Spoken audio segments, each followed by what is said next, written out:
పెళ్లయింది, 2 సంతానం. భర్త డ్రైవర్ గా పనిచేస్తున్నాడు. 2 పిల్లలను చూసుకుంటూ ఇంట్లోనే ఉంటోంది భార్య. ఇలా వారి జీవితం సాఫీగా సాగుతున్న క్రమంలో వారి జీవితంలోకి మరో వ్యక్తి ఎంటర్ అయ్యాడు. భార్య ఆ వ్యక్తికి దగ్గరైంది. ఈ వివాహేతర సంబంధానికి భర్తను అడ్డుగా భావించింది. అడ్డు తొలగించుకోవడానికి ప్రియుడితో కలిసి మాస్టర్ ప్లాన్ వేసింది. ఓ రోజు భర్తకు దగ్గరుండి ప్రేమగా భోజనం వడ్డించింది. సంతోషంగా భోజనం చేసిన అతను తీవ్ర అస్వస్థతకు గురై చికిత్స పొందుతూ మృతి చెందాడు. ఆ తర్వాత భార్య జైలు పాలైంది. ఈ ఘటన తమిళనాడు రాష్ట్రంలోని ధర్మపురి జిల్లాలో జరిగింది. పోలీసులు తెలిపిన వివరాల ప్రకారం తమిళనాడు అరూర్ సమీపంలోని కీరాయిపట్టి గ్రామానికి చెందిన రసూల్ కు అమ్మూబీతో కొన్నేళ్ల క్రితం పెళ్లైంది.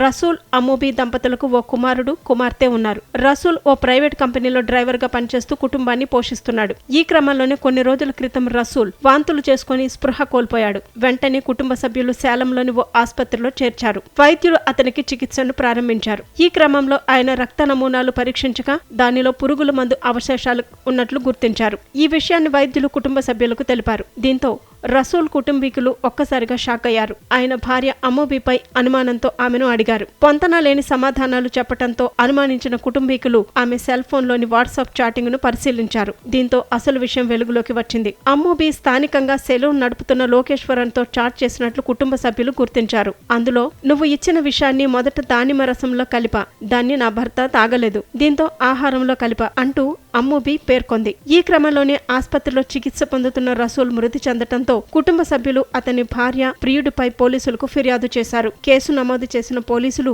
అమ్మూబీ, లోకేశ్వరన్లను శనివారం అరెస్టు చేసి జైలుకు పంపారు. ఈ ఘటన స్థానికంగా కలకలం రేపింది.